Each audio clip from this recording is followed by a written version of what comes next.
All right, so we have been keeping up with some of these stimulus negotiations that have been going on the last couple of weeks.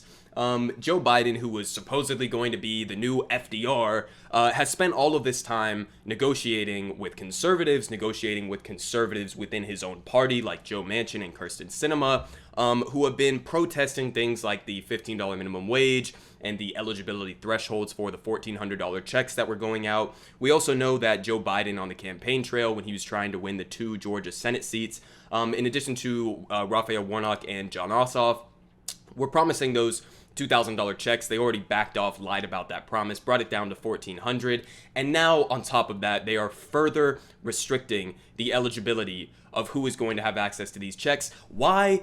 For absolutely no fucking reason, because Joe Biden absolutely refuses to negotiate or fight back against some of these conservative aspects within his own party. So here's another campaign promise broken by Joe Biden. With Biden's blessing, Democrats further target thresholds for stimulus payments. So let me just say off the bat, saying that this is further targeting is absolute nonsense, and Ryan Cooper does a perfect job here explaining why. So during the campaign for the 2 Georgia Senate races, Joe Biden repeatedly promised to pass $2,000 stimulus checks if the Democrats won. After they did, the administration argued that $2,000 really meant $1,400 in addition to the $600 that had already gone out. We talked about this extensively. Weaselly little lie here, okay, but we get it.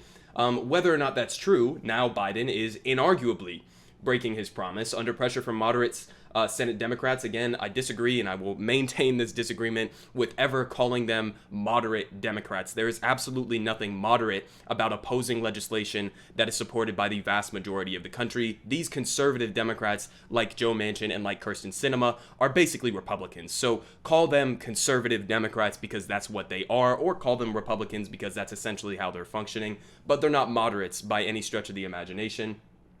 But under pressure from these Democrats, he has reportedly agreed to cut down the formula under which the checks will be sent out. In previous packages, the amount started phasing out at $75,000 in income for individuals and $150,000 for joint filers, and vanished entirely at $100,000 and $200,000 respectively as of 2019. Now the phase out will start in the same place but end at $80,000 for singles and $160,000 for couples.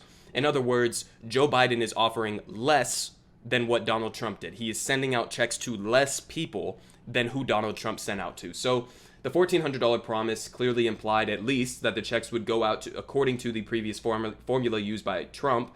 But now singles making between $80,000 to $100,000 and couples making between $160,000 and $200,000 will get nothing. The Washington Post Jeff Stein reports that roughly 17 million people who previously got the checks now will not. 17 million people. Okay, again, taking this in context and understanding that Democrats did not have to do this. It's not like they had to negotiate with Mitch McConnell and Mitch McConnell really wanted to lower this. No, the only people you were negotiating in this circumstance were with Joe Manchin and Kirsten Sinema, members of your own party. How weak are you, Joe Biden, who's supposedly the new FDR? How weak are you that you cannot even take on members of your own party without breaking your campaign promises? I mean, it's just pathetic. It's really pathetic. But it's all because Joe Biden refuses to take on any of these fights with the conservative members of his own party. Why? Because he agrees with them. So the supposed justification here is that moderates want the aid to be more targeted. Again, absolute nonsense. In fact, this formula is horribly inaccurate because the income data the IRS uses is from the year before the pandemic. We've talked about this before. Unless people have already filed their taxes of 2020. And by the way, if your income decreased in 2020, you should do that immediately. But this formula is therefore doubly wrong. There are no doubt millions of people who have lost their jobs and should qualify but won't, and a smaller number that have gotten raises that shouldn't qualify but will. And this will change. This change will only save a pitiful $12 billion. Is that really worth it politically in your mind, Joe Biden, to piss off those 17 million people that will now not be getting checks under your administration? It's worth pissing off 17 million people over $12 billion in a bill that's over $1.9 trillion. So you took a bill from $1.9 trillion to $1.9 trillion, and you're pretending as if you're like saving money or pretending as if you're further targeting it. But as he points out here, the further targeting is nonsense from the beginning because we're analyzing who is going to get these checks and who's not based on 2019 income data for the most part. Whose fucking idea was this? This is why it makes sense, and this is why some people were arguing from the beginning, just do $2,000 monthly checks and send them out to everybody. Because that's the easiest way to calculate it. It's a way that you can guarantee that people who need it won't be left out, and that's how you should do it. But the way that they're doing it here is not only you're means testing it, but you're means testing it on income from before the pandemic. How does that make any sense? From before, when most of these consequences for some of these people who have had their income cut or have been laid off, etc., all of that happened obviously during the pandemic. So why does that make sense to further target it based on 2019 income? It doesn't make sense at all. So here's been the response from some people in the political realm. So here's John Fetterman, who I've kind of been a big fan of recently. Statement from John Fetterman on scaled back $1,400 stimulus checks. Quote, if you're a senator who's worried that the federal government might be doing too much to help working people in the middle of a crisis, then I've got news for you. You're out of touch. So he is absolutely 100% correct. You're just out of touch. Nobody cares that you lowered that. Nobody on the ground, no average Americans, were sitting around saying, well, you know, I really like this stimulus package, which, by the way, is going to be the most popular bill in over a decade in American politics. Nobody was sitting at home saying, oh, well, I really like this COVID bill, but I just really was frustrated that those 17 million people were going to be getting the $1,400 stimulus checks. Who the fuck cares? No average American cares that some of these people who were making, what was it, over $80,000 as an individual or $160 to $200 as joint filers, who the fuck cares if they get stimulus checks? Nobody is asking you to do this. Again, it's only worth $12 billion, and it could get help to people who actually legitimately do need it. So nobody was asking for this other than Joe Manchin and Kyrsten Sinema. But of course, that's who Joe Biden listens to over the rest of the American public. And John Fetterman is absolutely correct. You're just simply out of touch. Zach Carter here with a good ironic take on this.